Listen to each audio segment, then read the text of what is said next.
നമസ്കാരം. മലയാളി വാർത്തയിലേക്ക് സ്വാഗതം.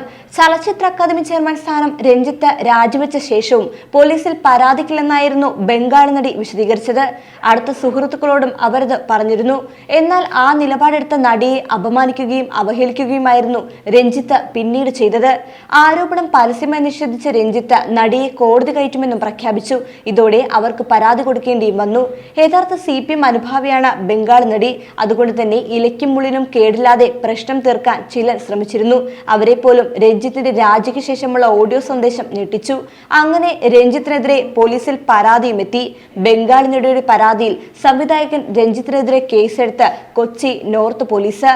പ്രത്യേക പോലീസ് സംഘത്തിന് കേസ് കൈമാറുമെന്ന് city police commissioner S. Shyamsundar അറിയിച്ചു. IPC 384 ജാമ്യമില്ലാ വകുപ്പ് പ്രകാരം കേസെടുത്തിരിക്കുന്നത്. 3 വർഷം വരെ തടവ് ശിക്ഷ ലഭിക്കാവുന്ന കുറ്റമാണ് ചുമത്തിയിരിക്കുന്നത്. ലൈംഗിക പീഡനത്തിൽ കുടുങ്ങി അമ്മ ജനറൽ സെക്രട്ടറി സിദ്ദിഖിന്റെ രാജിക്ക് ശേഷമായിരുന്നു രഞ്ജിത്തിന്റെ പടിയിറക്കം.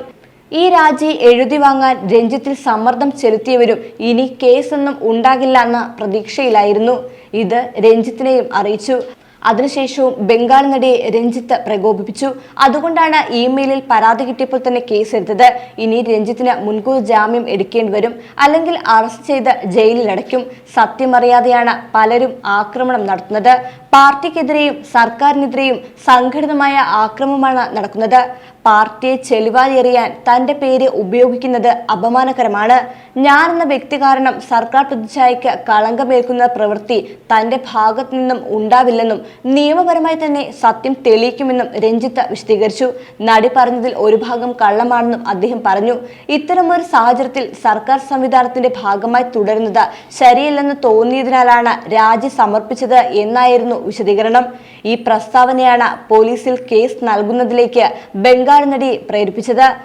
വയനാട്ടിലെ പ്രതിഷേധത്തിനൊടുവിൽ അവിടെ നിന്ന് രഞ്ജിത്ത് കോഴിക്കോട്ടെ വീട്ടിലേക്കോ ബാലുശ്ശേരിയിലെ തറവാട്ട് വീട്ടിലേക്കോ എത്തുമെന്നായിരുന്നു കരുതിയത്.